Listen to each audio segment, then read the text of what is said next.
mathioli, charanam, Jayanandalala, everybody. This one particular story comes to mind when I think of Shivratri always, because it's very significant. It shows how the Lord is so powerful and he has literally destroyed time. When we say Kal, time, no one can destroy that. The norm of the universe is whoever asks for a boon, that is, after their penance, we have seen the whole time when a Asura does penance, or anybody for that matter, but nobody asks for a boon for immortality, except for an Asura, right? We have seen off and on that nobody, not even Lord Shiva or Brahma or Vishnu, can grant that. They don't grant immortality. It's against the norm. So this beats that. This story beats that time. The time that is given to everybody, allotted. We're all allotted a time, correct? And we're supposed to live in that period. We cannot escape. There is no escape. There's a lot of people, commit suicide. They think they're escaping. Where are they escaping? Nowhere.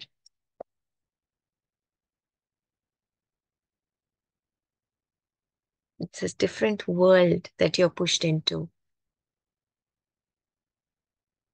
A world with no sound, no speech, nothing. You're just gazing at your loved ones from there. There's no escape. Nobody can hear you.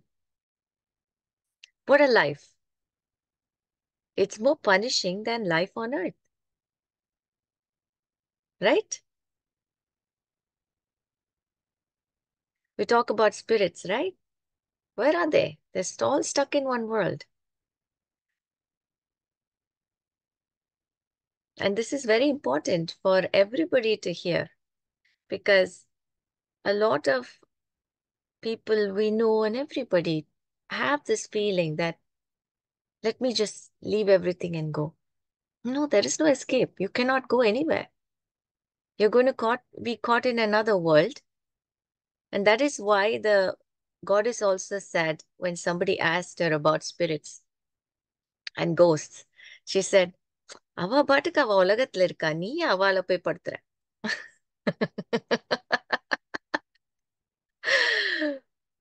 I'll translate that.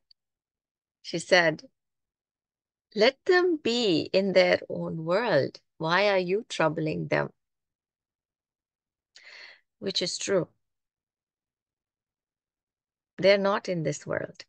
They're in a different zone, a different dimension, which they're caught in. They cannot go anywhere. They lost this.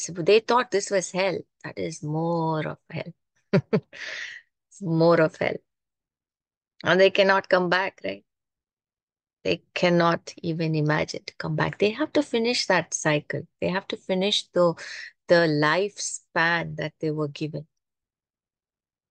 Either you can finish it on earth or you can finish it in that zone.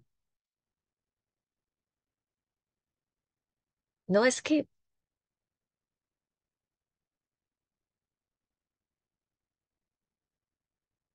All that we think, oh, I heard a sound, and it's all in our mind. It's all in our mind. Your mind is the biggest enemy. Remember that. It can make all sorts of, it's very creative. It knows you're scared of ghosts, it'll make it happen for you. A person who's scared of snakes, even a rope will look like a snake. That's the mind. That's how powerful the mind is. So today, our story is based on this time factor. It's very important because everybody is allotted a time. It's like this so and so is for 70 years, this so and so is 80 years, this so and so is 90 years. No escape. This so and so hits century. No escape. You have to stay here till you hit century.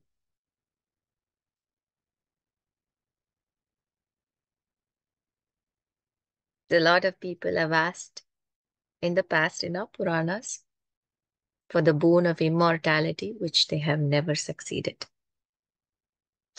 So we'll look at this particular sage Markandeya today. Oh, my favorite, my favorite. I know it's a very common story. People know about it. But the more and more we speak about it and more we hear about it, we get so much punyam. They say we release a lot of sins by just listening to the story of Markandeya. It's one of those stories which make me very happy because something that has never happened, the Lord made it happen. Now, let's look at the story of Sage Markandeya. It starts with his parents, who are Mrikandu Muni, and his wife, Marudwati, and they live in a, live in a hut. They're very simple, just like any other sages, they have a Gurukulam and they have their own lives and they're teaching students. They have their disciples. Very simple. The only thing that Kore, that they did not have was a son. They wanted a son. Marudwati wants a son. She felt very lonely. She wanted somebody. So she asked her husband, I want a son. And it's been years after their marriage. No child. So the sage said, I will do a penance to Lord Shiva and I will request him for a child. So there you go. He did a very severe penance. He has to please Lord Shiva. Yes, in one way, he's very easy to please, but the penance has to be done with a lot of dedication, whatever it is, right? So he did it with a lot of dedication, and the Lord was very pleased. He shows up and he asks Sage Mrikandu what he wants. Tell me what you want. I'm here. I'll give you whatever you want, he says. So Sage Mrikandu asks him, Swami, I don't have a child. I really desire to have a son. Could you please grant me that boon? He says. Well, of course. Of course I can give you a son. I'll give you a choice, he says. Do you desire an intelligent, virtuous, wise, and humble son who lives for 16 years? Or do you desire a dull, evil-natured son who lives a long life? Think about this. It's very important for any parent to be given a choice like that. What would you choose?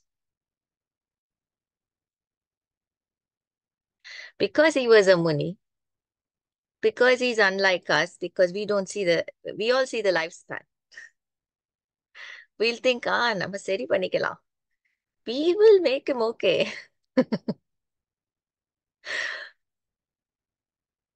After all, we are the parent. No, we have so much control. So, because he was a Muni, he said, definitely the first one. I prefer the intelligent son who lives for 16 years, he says. without even a thought. It came like this. It's not like he sat down and thinking. No, he never thought, even for a second, came instantly, his answer. The Lord was, with a smile, he says, okay, you got it. And soon the wife was pregnant and she gave birth to this beautiful boy, and they named him Markandeya. When he was 5 years old, of course, this is Lord Shiva's gift, right? It's not any ordinary baby. So 5 years old, he mastered all the Vedas and Shastrams and everything. 5-year-old. My God. Even the thought of it is, we have to think about these things, not just listen. Give it some time to absorb it. And he was liked by all because his nature is humble and kind and sweet. He was loved by every teacher and guru that he, um, you know, had in his life. And when he was 12, the parents arranged for his upanayana. Of course, that also involved a lot of rituals and everything, chanting. He had to learn a lot of Vedas and, you know, Gayatri Mantram and everything. And his Sandhyavandanam, he was very, very prompt. He did it every day. After that, he was a perfect child. Like, you cannot find anything fault in him. Flawless. And the polished diamond was just given to them. Everything has to end one day, right? That is what the story is all about. Then soon, of course, when his 16th year was approaching, his parents were getting anxious. They thought they could deal with that, but not really, because attachments have formed. Young Korandai, my son, all that has developed, and it is gotten to a point where they became sad. When he was 15, their face was, showing everybody that they're carrying this burden, that Markandeya is going to leave us soon. I mean, any parent is going to be sad, right? Knowing the fact. Now, Markandeya has no idea about this. So he says, why are you sad all of a sudden? Did I do anything wrong? Please tell me if I did anything wrong. I can correct myself. So the parents, they couldn't hold it more. So they told him, this is the thing. When the Lord granted this boon, he told us that you live only for 16 years. That is really killing us right now, that you're going to be gone soon. I mean, not able to digest that. So they sobbed. They were weeping. And Markandeya consoled them, and then he said, death should not be a thing wise men like you should fear or worry. Isn't it a natural thing, Appa? He told his father, see, this is a Muni, a sage. Yes, he has come to a stage where death is not a thing, but when it came to his son, he lost. That's what relationships do. He also got caught in the web of Maya. So Markandeya was thinking, now being home, he's only seeing the sad faces of his parents, and he has no peace. So he seeks their permission, and he says, I'm going to go to the forest and do penance to Lord Shiva. At least my last stages of my life will be only thinking about him. So the parents say, okay. They say goodbye to their son, and he's off to the forest.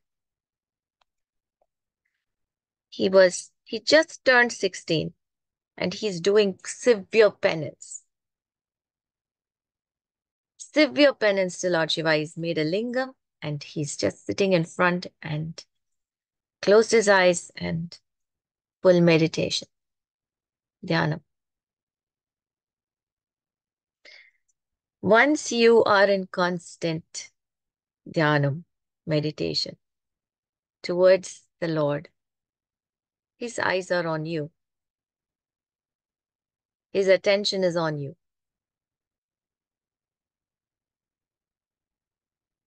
You have summoned him. So now the day has come. Soon the day arrives when he has to leave. What happens? Lord Yama's assistants are there to take him. Of course, they are poor thing. They're doing their job. I mean, I don't blame them. They're just doing their job, and they do it very well. They take the soul with all respect. They're not scary people, I'll tell you. So they came there to escort Markandeya to Yamalokam. They came, they went near him, but they could not go past a certain distance closer to him. They could not approach him. There was this powerful energy around Markandeya that protected him, that they could not approach. They got scared. For the first time, Yama's assistants getting scared. Usually the souls get scared. The fear of death happens. And, ayo, yaar varapura, somebody's going to come and pick me up. I don't know what's going to happen. And all these fears happen, right? When we are approaching death, usually mortals get scared. But here the opposite happened. The Yama's assistants got scared and they ran from them. Because the time is very crucial. At that time, the soul needs to be taken. So they run. They run because the boss will get angry, right? Lord Yama will get angry. So they ran back to Lord Yama and told him that this is what is happening. We're not able to go near him. He's meditating on Lord Shiva. Lord Yama is like, whoever, whatever, time has come, he has to come. See, Lord Yama does his job with so much focus and dedication. He's been given that responsibility by Lord Shiva himself. So he has to do it. That's his job. When the time comes, the soul has to be taken to Yamalokam. And from there, he decides where it goes, depending on the soul's karma, right? That was his job.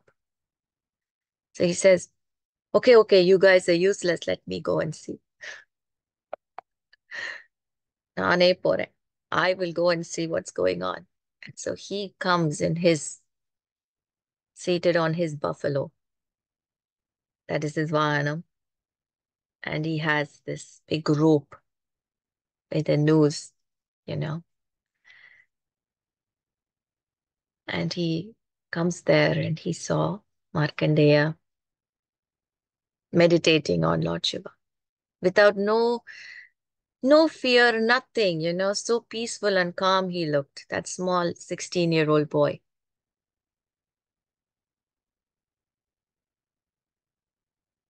And then Lord Yama puts his noose, he flings his noose on, and he not only catches, the noose puts, captures not only Markandeya, but it goes around even the lingam.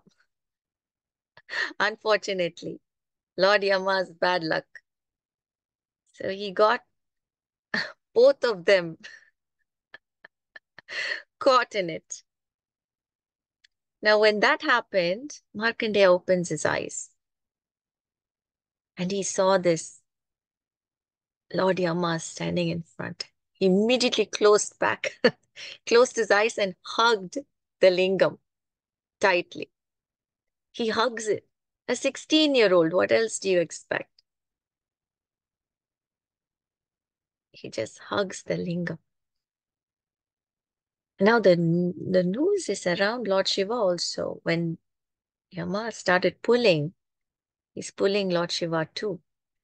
So suddenly the Lord emerged out of the lingam. And now Markandeya is still holding onto the lingam, right? Now he feels the lingam is moving. So he opens his eyes and he saw that he's holding one of the Lord's feet. What a beautiful thing to hold on to, huh? Right thing to hold. So happy to see the Lord there. He lets go of the feet because the Lord looks very angry. He's furious. He's very angry. And he's focused on Lord Yama right now. He's looking at Lord Yama so furiously and angry. He says, how dare you come and disturb my devotees' prayers?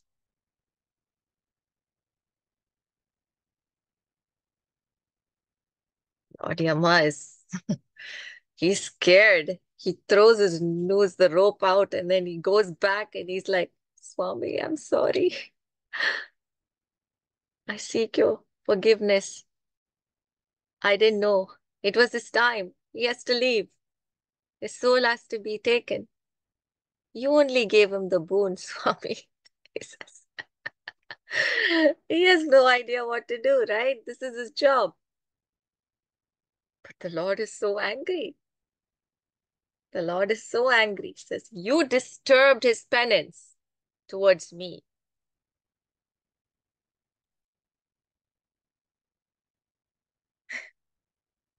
See, that's the power of Shiva Puja, right?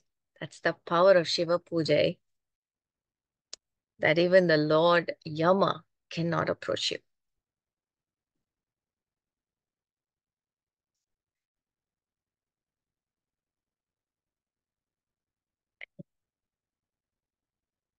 Then Markandeya is looking at this. The Lord is angry, and the Lord Yama and the Lord are having this exchange of words. He's just watching it, so much astonishment, and he's never seen anything like this before. So he was just sitting there and admiring the Lord who's fighting for him, literally. And the Lord is like holding his trident and he's approaching Lord Yama with it. All the lords, they were trembling because Lord Shiva was so loud and angry. When he's angry, the whole world, earth shakes. It trembles. So all the lords were there watching this show. They were all watching the scene unfolding. And Lord Indra, being the king of the Devas, he comes and falls at the Lord's feet and says, please, please spare Lord Yama. Swami, he did a terrible mistake. He should not have done it.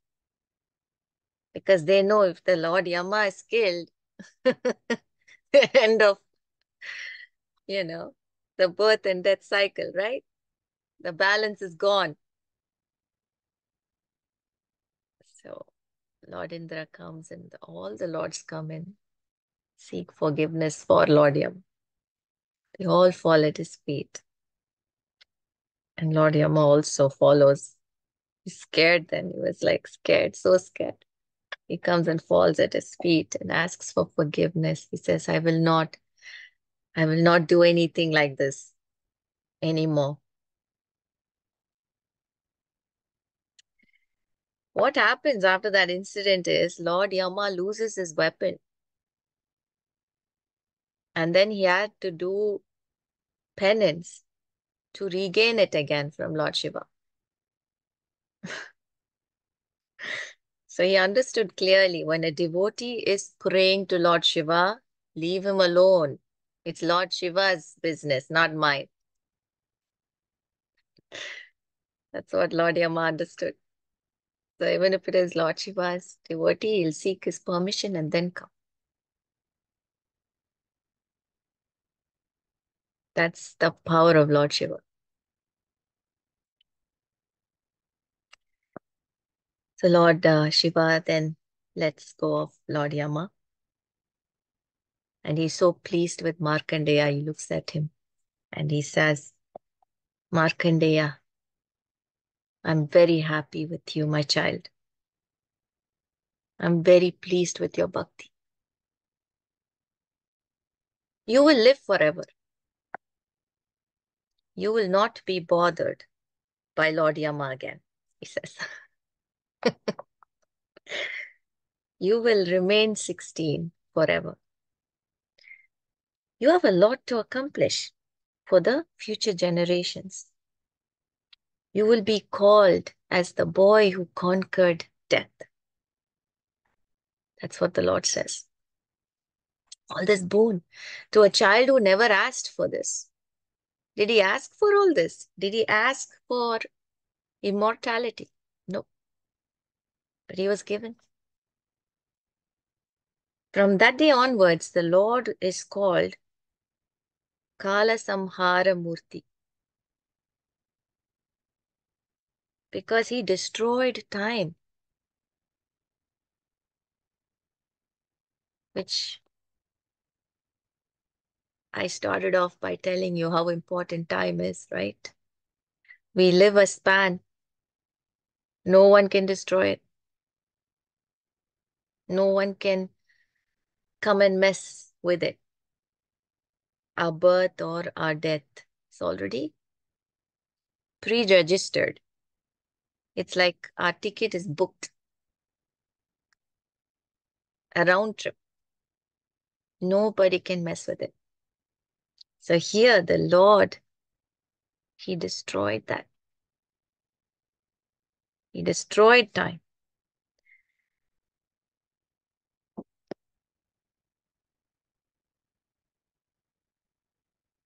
Kala Samhara Murti. Markandeya is still living. He's the chiranjeevi, like Hanuman, like all the other 7. Who are the 7? Ashwatthama, Mahabali. We spoke about Mahabali, how he gained that chiranjeevi post, right? Vedavyasa, we know he's there forever. Hanuman, Vibhishana, Kripacharya, and Parashurama. Now we have another to the list. Markandeya. That makes it 8.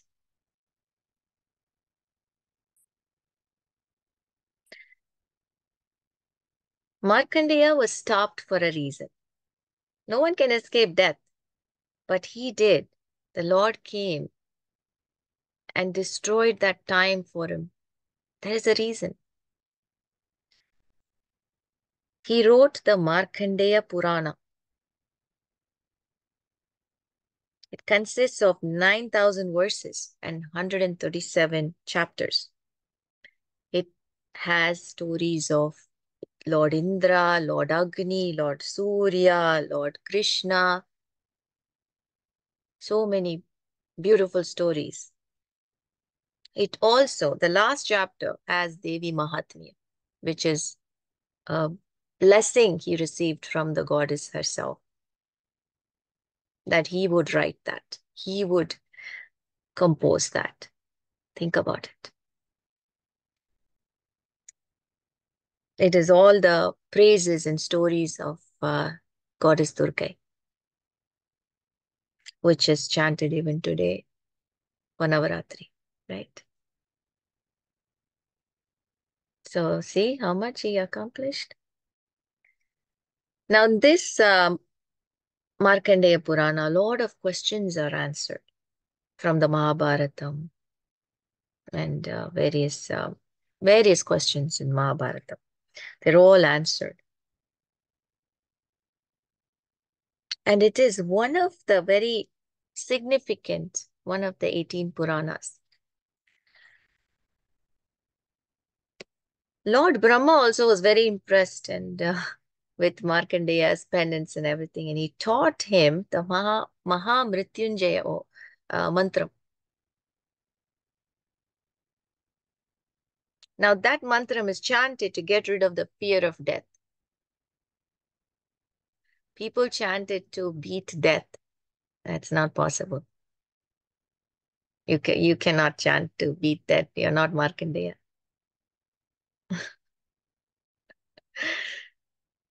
But yes, it is chanted to get rid of the fear of death. So now to Mahashivaratri. What is Mahashivaratri? Let's get to understand it. This is the day that the Lord took the form of the lingam. We spoke about this incident when we were talking about Tiruvannamalai and how the Lord came as the pillar of light. And when Lord Brahma and Vishnu were debating, and they agreed to find the end of the light, one went on, towards the top, and the other went towards the bottom to find the end. But none of them could. So that is the day he formed as the lingam, the lingotbhavar. So that day, Shivaratri is celebrated. That is the day. So the day the Lord took the form of the lingam is celebrated as Mahashivaratri. Also, the day the Lord danced his cosmic dance, Tandavam. It's to preserve, to create, and destroy. All these things happening when it's necessary. Accordingly. And they also say Mahashivaratri is the union of Lord Shiva and Shakti.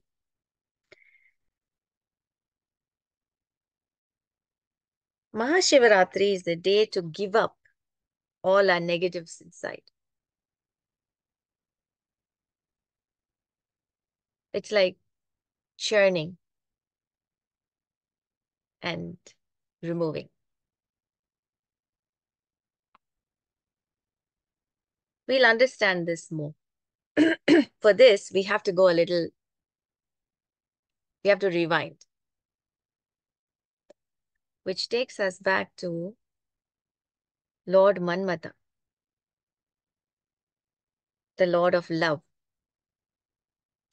When we say that, I, for once, remember this incident where he was burnt to ashes.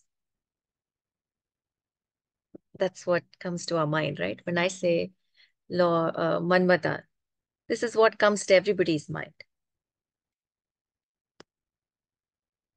Let's talk about that event in detail and understand why he came into the scene. This was the time when the gods were eagerly wanting Lord Shiva and Parvati's union. And it was for a reason. This was after Sati's jumps into the fire and burns herself, and Sati is no more. So Lord Shiva is left alone. He's inside a cave, doesn't want anyone disturbing him, and Nandi is waiting outside forever. Like, it's been forever that the Lord went inside the cave and he's not coming back out. He's in deep meditation, and no one dares to go inside when the Lord is meditating. All the gods are waiting. Parvati is born, Parvati is young girl now, she's ready, marriageable age. The Lord is still meditating. Tarakasuran is creating a problem, terrorizing every gods, and Tarakasuran has asked for a very peculiar boon.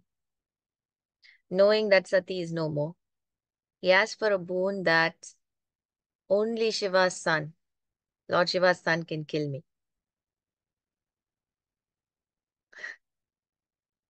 See how clear he was. He was very clear that Lord Shiva is not going to get married again because he knows Lord Shiva is so dedicated to his wife. That's that shows who Lord Shiva is, right? Very confidently he asked for that boon. And Brahma very happily gave it to him. Now the lords were getting very anxious, stressed, because the time is so important, right? So they're waiting and waiting. The Lord is still in meditation. It's not coming out. Adi Yogi. They're all waiting and they get restless. Then they're discussing, who can help the situation, who can solve this problem. And then they think about Lord of Love, Manmatan. They approach Lord Manmata and ask him, can you help us? He asks, what do you want? They say, you have to release your arrow on Lord Shiva. That was it. It was like Manmata died at that spot. It's like, what are you even saying? He says, do you have any idea what you just told me? You want me to release my arrow to Lord Shiva? The Lord Shiva? Try another person. I'm not in this job, he says. I'm not going to come for this. So Lord Brahma, the one being the oldest of all, because he has gray hair, Lord Manmata had no other go but to hear him out.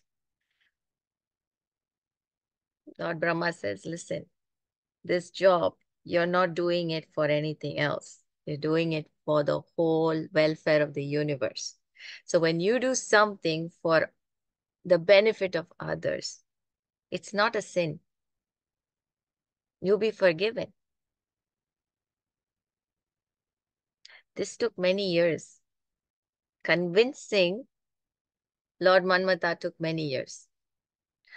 Who in their right mind would go and put an arrow on Lord Shiva? Huh? Poor Lord Manmata. Anyway, he got convinced. Like I said, he couldn't do much with Lord Brahma, right? He couldn't say much. He had to obey him.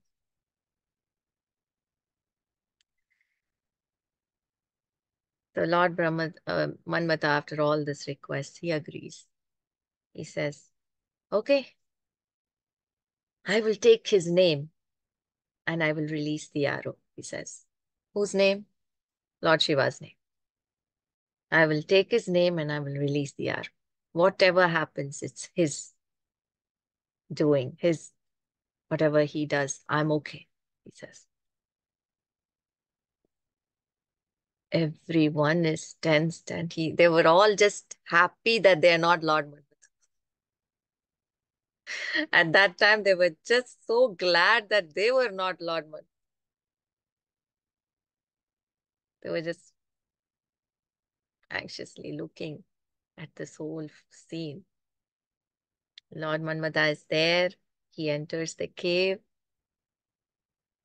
So much energy. The Lord is eyes closed and he's in full meditation. அதுவே ஒரு அழகு. The beauty of Lord Shiva is the way he sits and meditates. That's so peaceful.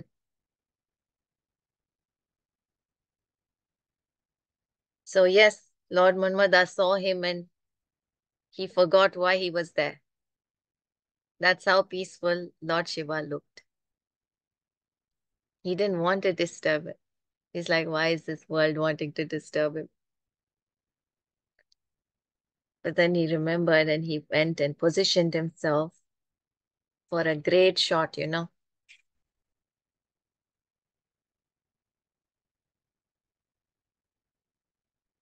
What did he say? He told Lord Brahma, I'm going to take his name and release the arrow. He was so tensed. He positioned himself while he was releasing. He forgot to take his name. Immediately, from nowhere, a pride, an ego awakens in him. Ah, look at me, standing in front of the most powerful being. I'm going to release my arrow and awaken him. None of these gods could do anything. I'm the only one who could do this. And then he releases.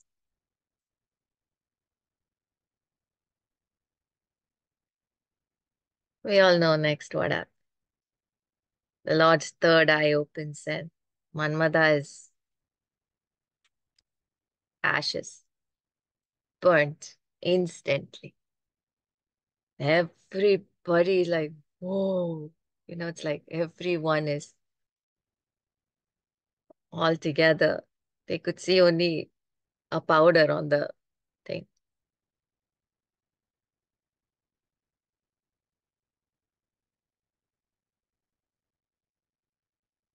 So this has a lot of things behind it. A lot of people question, why was Manmata burnt to ashes? He was only going to do good for the universe. Awakening Lord Shiva from his deep meditation was needed. Sense the necessity and all that. But the answer is, if we had released the arrow, taking the Lord's name and surrendering that action towards him, he would have been spared. Instead, he developed pride and ego. Until then, he didn't. But the minute he was going to release, he developed that pride. Unknowingly, it just happened. And the Lord burnt him. Now, his name, Manmada, what is it? In Sanskrit, it means mind. Man, mind churning. Mada. So, mind churning. So, the one who causes our mind to churn.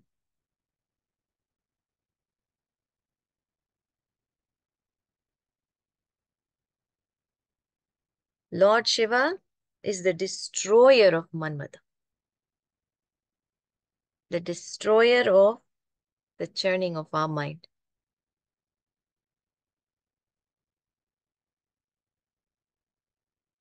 Later on, all the gods, coming back to the scene, later on, all the gods come and running and fall at the Lord's feet and they say,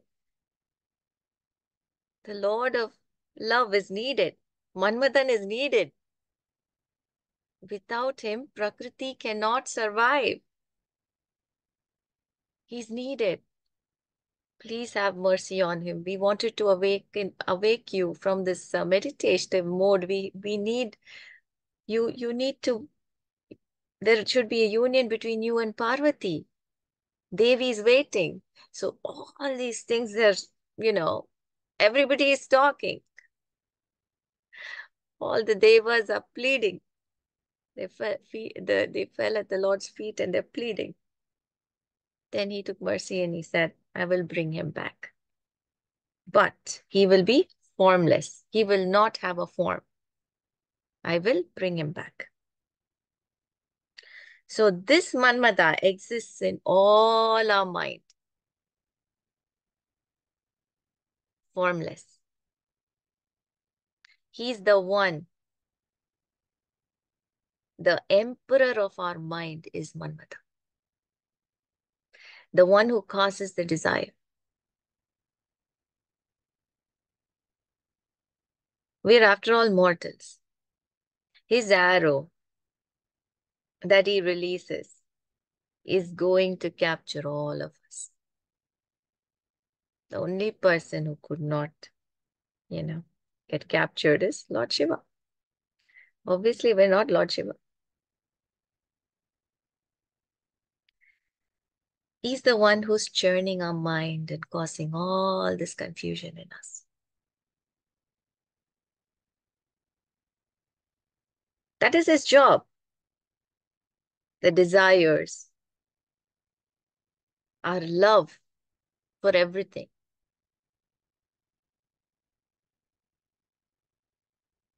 Is his doing. Now, what are we supposed to do to get rid of it? We have to do exactly what Markandeya did. Hold on to the Lord's feet. Because the only person who can fight that Manmada and burn him to ashes is Lord Shiva.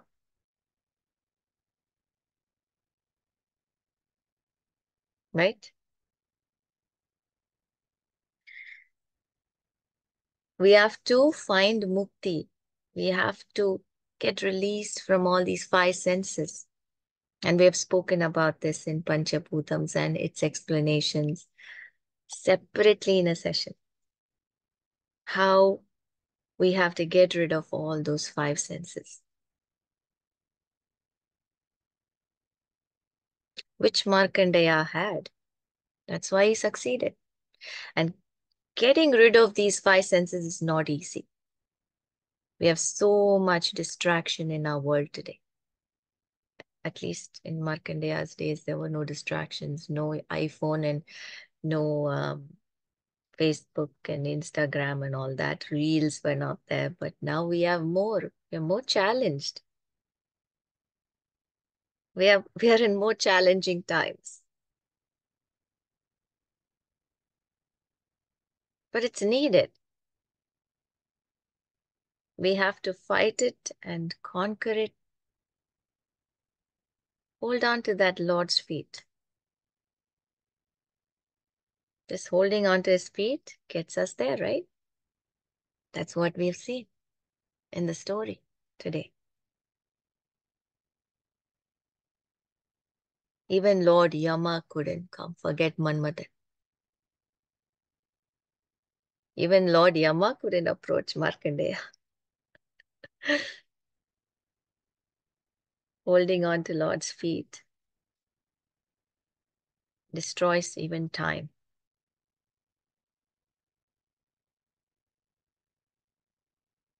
That is what we have learned from today's stories.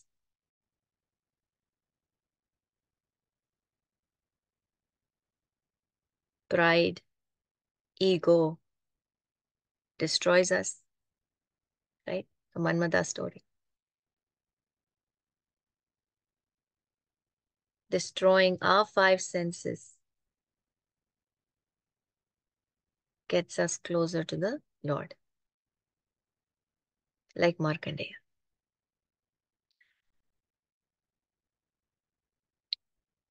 With that, we come to the end of today's beautiful session on Lord Shiva. Mathioli Charanam, Jai Nandalal.